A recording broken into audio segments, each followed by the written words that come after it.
L'optimisation d'une fonction du deuxième degré. Le cas classique, nous avons un rectangle avec un périmètre donné et nous devons optimiser l'aire en fonction de la longueur et de la largeur. Petit L pour la largeur, grand L pour la longueur. Ou inversement, on doit, avec un périmètre minimal, satisfaire une aire donnée. Lorsque vous vous trouvez face à ce type de problème, attention de ne pas prendre x et y qui sont généralement les lettres prises pour représenter des variables inconnues dans un système d'équations, dans une recherche mathématique, car f de x a généralement la définition est égale à y, x étant le point d'une première coordonnée et y la seconde coordonnée du point. Voilà, donc préférez prendre L minuscule et L majuscule par exemple ici dans ce cas-là. Nous avons donc le périmètre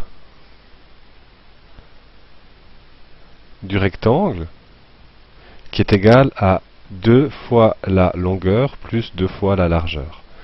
Et l'aire, la formule de l'aire, est égale à la largeur fois la longueur, ou la longueur fois la largeur, cela ne change rien. Nous avons notre première relation, notre deuxième relation.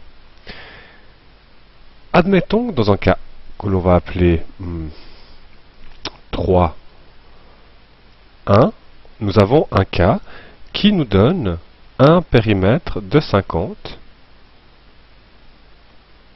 mètres et que nous devons trouver un maximum d'air en fonction de la longueur et de la largeur par rapport à ce périmètre donné.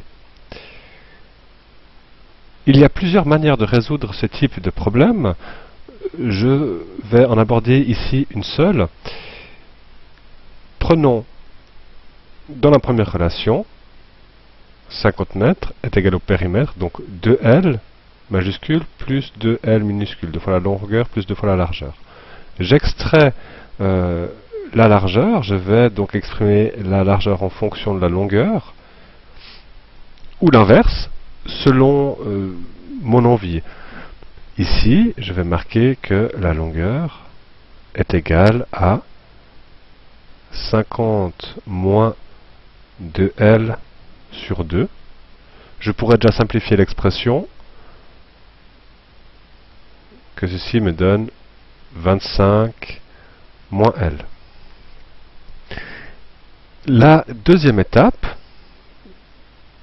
ce sera d'injecter dans ma fonction de l'aire que je vais créer, je vais l'appeler A avec beaucoup d'inventivité, A de L, puisque L sera ma variable dans mon équation, est égal à L minuscule fois, et là je vais remplacer la valeur trouvée précédemment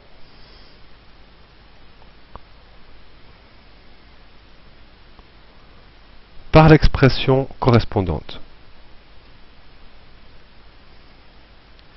Donc fois 25 moins L, vu que c'est une entité, je mets entre parenthèses. Attention, sinon j'élude la priorité des opérations et mes manipulations algébriques seront fausses. Ok? Je distribue 25L moins L carré et j'ordonne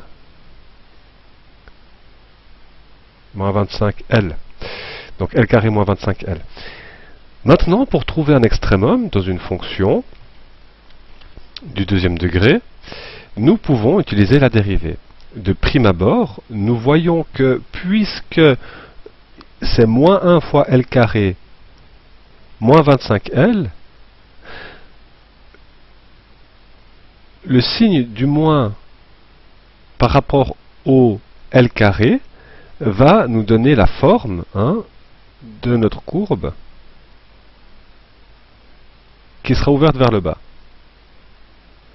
Donc nous aurons déjà un maximum. Ceci peut nous orienter par rapport à notre progression. Effectuons donc ainsi la dérivée première.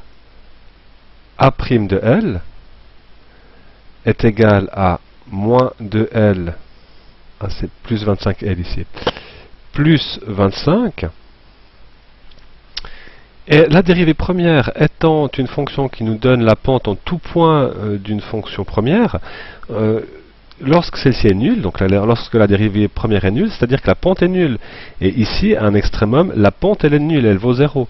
Nous allons donc poser que notre dérivée première vaut 0. Et résoudre cette équation en trouvant que L est égale à 25 demi est égal à 12,5. Il ne me restera plus qu'à remplacer la valeur de 12,5 dans, par exemple, la formule du périmètre, afin de trouver ma seconde longueur, puisque c'est la largeur, donc ma seconde inconnue, ma longueur. Voilà, nous avons un extrémum qui est un maxima, donc la fonction de l'air sera maximum pour ces valeurs-là.